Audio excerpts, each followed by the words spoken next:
Paper कैसा leak हो गया भाई? और कहाँ गया प्रधानमंत्री का वो मन की बात? बच्चों को बोल रहे थे कि टेंशन मत लो। अब वो बच्चों को क्या जवाब देंगे प्रधानमंत्री?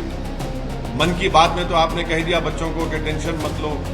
क्या हुआ? वो कानून बनाया आपने पार्लियामेंट में, सजा दे देंगे, फुला कर देंगे, ऐसा कर देंगे। पेपर कैसा लीक हो गया भाई?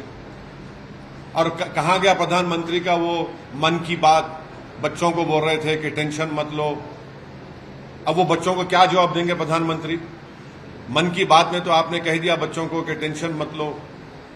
अब वो जो बच्चे पिछले 1-2 साल से तैयारी कर रहे हैं, जो उनके माँ बाप लाखों रुपया इस ये जो कोचिंग सेंटर्स में बर्बाद कर दिए, उन पर क्या गुजर रही होगी? उन गरीब बच्चों के ऊपर जो ख्वाब देखते हैं कि नीट का एक एग्जाम को क्वालिफाई करें। बीजेपी को जवाब देना पड़ेगा, प्रधानमंत्री जवाब दें। शायद प्रधानमंत्री एक और मन की बात कर देंगे उनके लिए, उतना ही होगा। मगर वो बच्चे बच्चियां तो आज उनका दिल टूटा हुआ है। उनके माँ बाप के पास अब समझ में नहीं आ रहा है कि वो क्या करें, कैसा करेंगे। दूसरी बात यह है कि प्रधानमंत्री के हैदराबाद के भाषण के बाद 5.5 ट्रिलियन इंडियन मार्केट से वाइप आउट हो गया है। और सबसे ज्यादा इसकी तकलीफ हुई है एसबीआई को, टाइटन को, एबीबी इंडिया, इंडिगो को। क्यों? क्योंकि अब आप देखेंगे आने वाले दिनों में ये ऑयल पर कीमतें बढ़ेंगी। दूसरा ये है कि जब आप इतना बर्दाश्त किए, अब क्यों नहीं बर्दाश्त करते? अब तो वेस्ट एशिया में जंग तो खत्म होने वाली है, बिल्कुल सीज के करीब हो चुकी है। अब प्रधानमंत्री को क्यों ख्याल आ रहा है ये? तीसरी बात यह है कि अगर पेट्रोल डीजल पर कीमतें बढ़ेगी तो इससे गरीब, खासतौर से गरीब आदमी पर बहुत बड़ा बोझ पड़ने वाला है। ट्रांसपोर्टेशन कॉस्ट बढ़ जाएंगे और इससे इन्फ्लेशन बढ़ेगा।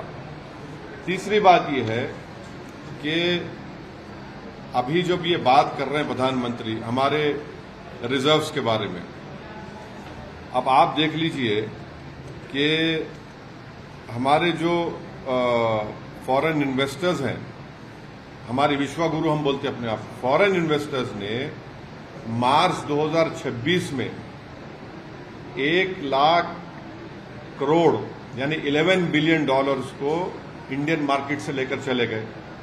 अब ये पैसा इसलिए नहीं निकाल रहे हैं कि ये भारत से मोहब्बत करते, ये इसलिए निकाल रहे हैं कि मोदी गवर्नमेंट इस बात को मानने को तैयार नहीं है कि हमारी माइक्रो इकोनॉमिक्स ब्लीड हो रही है।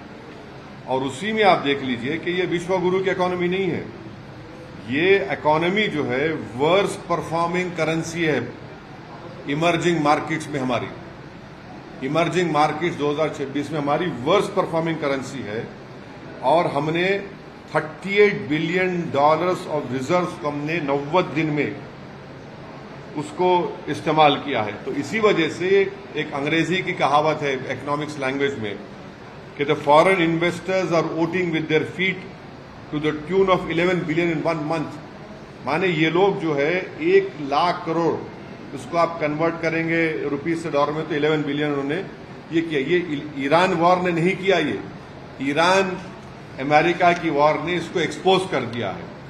अब इसका एक और वजह यह है क्योंकि हमने ट्रंप को ये कह दिया है कि हम $500 बिलियन का जो भी है उनसे सामान खरीदेंगे।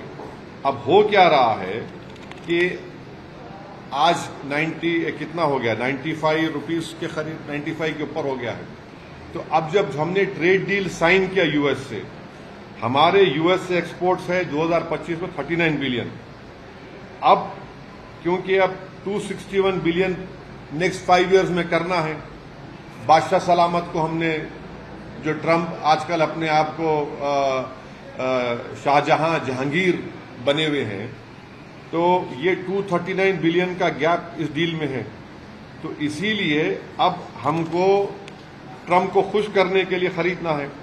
तो मोदी गवर्नमेंट की परेशानी हो गई है कि जितना डॉलर हम परचेस करेंगे, इंडियन रिजर्व हमारे उसमें कम होंगे। एनर्जी क्रंच है, तो एनर्जी क्रंच को ओवरकम के लिए ट्रंप बोल रहा है कि मुझसे खरीदो आप, क्योंकि आपने ये ट्रेड एग्रीमेंट कर लिया है। तो ये बोलना चाह रहा हूं आपको कि प्रधानमंत्री कह रहे हैं कि सोना मत खरीदो, बाहर मत जाइए, एडिबल ऑयल कम करिए, फॉरेन गुड्स कम करिए। क्यों कह रहे हैं सब? ताकि उनके पास डॉलर बचे, ताकि वो ट्रंप को ह्यूस्टन में दे सके।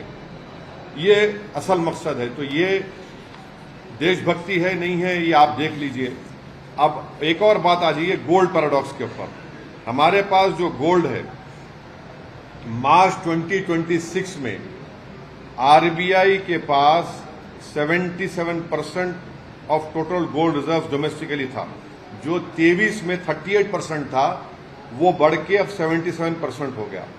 अगर गोल्ड खरीदना इतना डेंजरस है, जो हैदराबाद के भाषण में प्रधानमंत्री ने कहा, हम अपने बेटियों के लिए, अपनी महिलाओं के लिए ये खरीदते हैं, तो आरबीआई इतना गोल्ड क्यों खरीद रहा है भाई? फिर आरबीआई आज की तारीख में गोल्ड खरीद रहा है, इसमें कोई आप डिनाई नहीं कर सकते।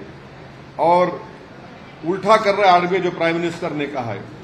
और ये है तो सेफ आंसर प्लेन है। आंसर प्लेन क्या है कि बीजेपी चाहती है कि स्टेट के पास गोल्ड रहे और डॉलर दिया जाए ट्रंप के लिए। तो इसी वजह से आप देख रहे हैं कि 1991 में हमने 47 टन गोल्ड लंदन से उठाया, बैलेंस ऑफ पेमेंट क्राइसिस हुआ था। अब 2026 में यही भारत एयरलिफ्ट कर रहा है गोल्ड को लंदन से। और अब ये सवाल भारत की जनता को तय करना है कि 691 बिलियन के रोबोस रिजर्व हमारे पास हैं, और हम एक बुलियन होम लाइक कंट्री इतना है, तो हमको ट्रबल क्यों हो रही है फिर? तो ये अचानक नतीजे आने के बाद प्रधानमंत्री का ये कहना, ये बड़ा ही चौंकाने वाला है। और एक बात मैं आपसे कहना चाह रहा हूं कि देश की ये बीजेपी की सरकार इस देश को छुपा रही है असल हालात और इकोनॉमी के बारे में। आप देखिए कि हम 104 ton gold bank of England से और बैंक ऑफ इंटरनेशनल सेटलमेंट से सेकेंड हाफ ऑफ 2025 में हमने उनसे ट्रांसफर किया है। तो ये चीजें हैं। अब देश को तकलीफ उठाने का वक्त आ चुका है, देश की जनता को, और उसको प्रधानमंत्री देशभक्ति से जोड़ दे रहे हैं। ये कैसा होगा? चुनाव जब चल रहे थे तो आप सीना तान कर बोल रहे थे, आपने एक्साइज ड्यूटी को भी आपने कट कर दिया। आप चुनाव हो गए तो अब ये सब बोझ देश की जनता पे आयद होने जा रहे हैं। खबरों की रणभूमि में यहां शोर नहीं, सोच लड़ती है। जहां शब्द नहीं, फैक्ट्स वार करते हैं, और हर सवाल खोलता है सच की नई परत।